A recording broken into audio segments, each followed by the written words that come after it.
दर्शकों नमस्कार। आज मैं आपके सामने एक नया और अलग विषय लेकर आया हूं। जैसा कि जब भी मैं आपके सामने कोई विषय लेकर आता हूं वो एकदम आपको चौकन्ना करने के लिए या फिर वो आपको रोचक जानकारी के लिए होता है। आज भी मैं आपके सामने एक नया और अलग सा विषय लेकर आया हूं। यह विषय आज जिस विषय पर मैं चर्चा करने वाला हूं यह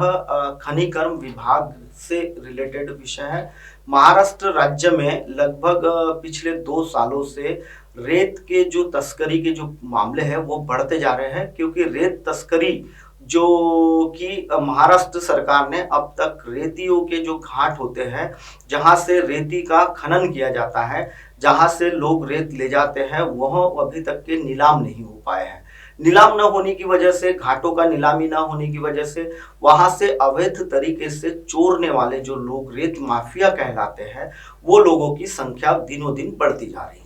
और इसी का एक जीता जागता उदाहरण हमें ये देखने में आया कि जो खुद तहसील विभाग के जो यहाँ का जो खनिकर्म विभाग संभालता है, तहसील विभाग के खनिकर्म अधिकारी जो जिला खनिकर्म अधिकारी होते हैं, वह तहसील विभाग के तहसीलदार को और नायब तहसीलदार को और ग्रामस्थ पटवारियों को भी उसे रेती की तस्करी रोकने के लिए कुछ सरकार ने अपने राइट्स दे रखे हैं, कुछ उन्हें भी जिम्मेदारियां दे रखी है। ऐसी ही एक जिम्मेदारी को वहन करते हुए हमने एक देखा है कि पुंडलिक कुम्भरे यह एक पटवारी की पोस्ट पर है। लगभग नवेगांव बांध, जो आपको नवेगांव बांध के बारे में मैं बता दूं, नवेगांव बांध यह राष्ट्रीय उद्यान है। भारत देश में इसकी एक बहुत बड़ी यह जो राष्ट्रीय उद्यान है, इससे बहुत बड़े पैमाने पर पंछियों का जो फॉरेन के जो पंछी होते हैं वह यहाँ भ्रमण के लिए आते हैं और यहाँ बर्ड सेंचुरी बनी हुई है। और इस नवेगांव के बारे में आपको एक ये बता दूं कि जो पूरे देश में दुनिया में जो जाने जाते हैं डॉक्टर सलीम अली, उन्होंने भी यहाँ कई वर्ष अपने बिताए हैं, जहां उन्होंने पंछियों पर अध्ययन किया हुआ है। जो पंछी फॉरेन से आते हैं, ऑस्ट्रेलिया वगैरह अलग अलग जो देशों से जो पंछी आते हैं, वहाँ इस जगह पर यहाँ एक तालाब पर बहुत बड़े पैमाने पर वो अपना बसेरा बसाते हैं, यहाँ वो अपने बच्चे देते हैं। और ऐसे कई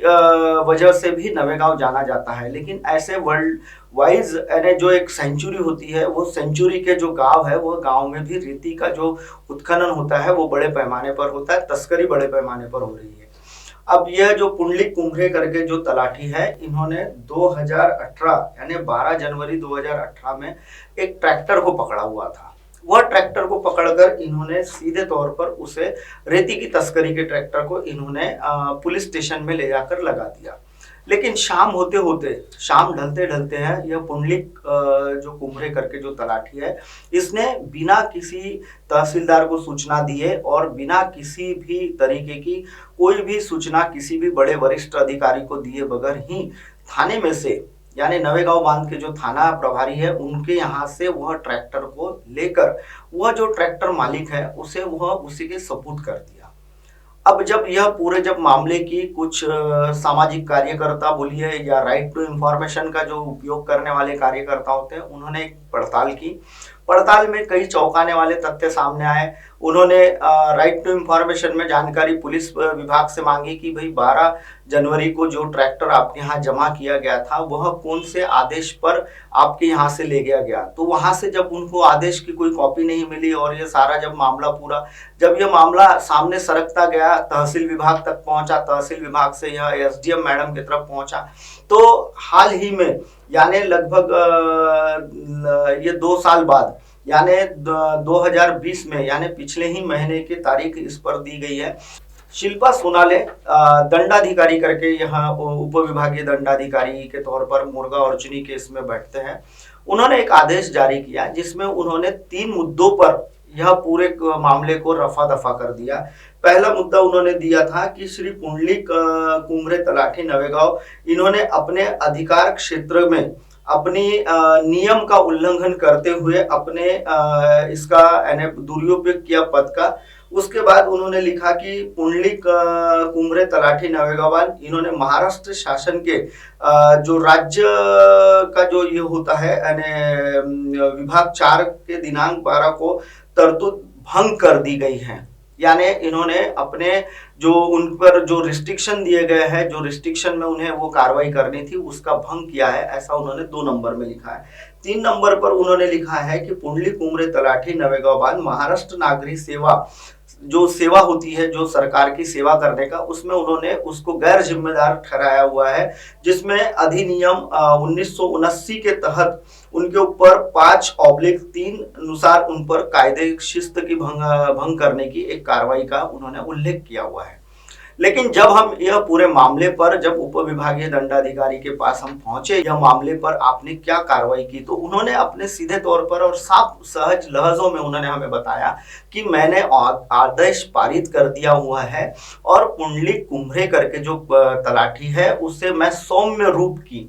शिक्षा दी है बोले। लेकिन उसे शिक्षा में क्या दिया हुआ है कि वो जो ट्रैक्टर जो मालिक था, जिसे वो ट्रैक्टर दिया गया है, वह ट्रैक्टर मालिक 1,15,400 रुपए का सरकारी खजाने में भुगतान करे, या अन्यथा वह अगर भुगतान 3 दिन के भीतर नहीं करता है तो यह जो कुम्भरे जो पटवारी है इसके पगार में से उसे काटा जाएगा। अब यहाँ पूरे मामले में ऐसा हुआ कि यह पगार में से, देखिए ट्रैक्टर मालिक ने तो यह पैसा भरा नहीं, लेकिन सिर्फ ट्रैक्टर मालिक के नाम की चालान भरी गई है, लेकिन कुम्भरे जो पटवारी है इसके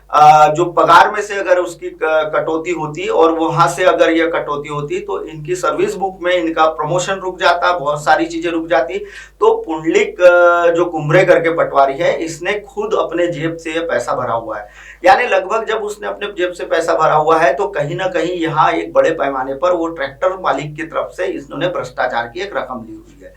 लेकिन हम यहाँ जब हमने मैडम से पूछा तो मैडम ने कहा कि मैं 2 तरीके की कार्रवाई करती हूँ, एक सौम्य रूप की होती है और एक दंडात्मक रूप की होती है। तो यह सौम्य रूप की कार्रवाई है। अब देखना यह है कि जो उपविभागीय दंडाधिकारी है इन्होंने जो कार्रवाई की है, यह कार्रवाई की हमने भी कंप्लेंट, हमारे चैनल ने भी कंप्लेंट जिलाधिकारी के पास भेजी हुई है, और अब उस पर क्या कार्रवाई होती है। हमने तो इस पर जो इन्होंने जो दोष, जैसे कि यह पूरे मामले पर जब अगर सामाजिक कार्यकर्ता और राइट टू इंफॉर्मेशन में अगर यह जानकारी आती नहीं तो यह मामला आज यह किसी न किसी मामले को कहीं धूल बैठी होती। लेकिन जब समाज के लोगों ने जागरूकता बताई और यह जब इतना बड़ा मामला हुआ तो क्यों नहीं इसे निलंबित किया गया। हमने अभी जो हमारी जो कंप्लेंट भेजी है, हमने जो जिलाधिकारी को कंप्लेंट की हुई है कि तत्काल प्रभाव से यह जो पुंडलिक कुम्भरे करके जो पटवारी है इसे निलंबित कर दिया जाए, और यहाँ से लगभग यह 14-15 साल से इसी जगह में नौकरी कर रहा है और बड़े पैमाने पर इसने अपनी प्रॉपर्टी चल अचल संपत्तियां बनाई हुई है, तो उन्हें तत्काल सीज कर दिया जाए और इसके ऊपर सख्त कार्रवाई की जाए ताकि पूरे जिले में कहीं भी कोई पटवारी यह इस तरीके की हरकत ना कर सके।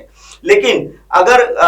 देखा जाए तो यहाँ जो वरिष्ठ अधिकारी है, जो मैडम है, उन्होंने इसे क्षण देने का प्रयास किया हुआ है और कहीं ना कहीं वह भी दोषी है और उन पर भी यह कार्रवाई होनी चाहिए, ऐसे हमने हमारे चैनल की तरफ से जिलाधिकारी को मांग की हुई है। दर्शकों, फिलहाल वक्त हो चला एक ब्रेक का। ब्रेक से लौटने के बाद देखिएगा देश और दुनिया की तमाम खबरें। बने रहिए MNS न्यूज के साथ।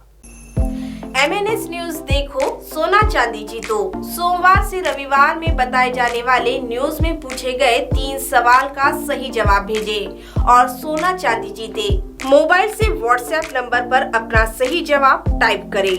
MDSCJ और पूछे गए सवाल का सही जवाब इस नंबर पर भेजें 9552838179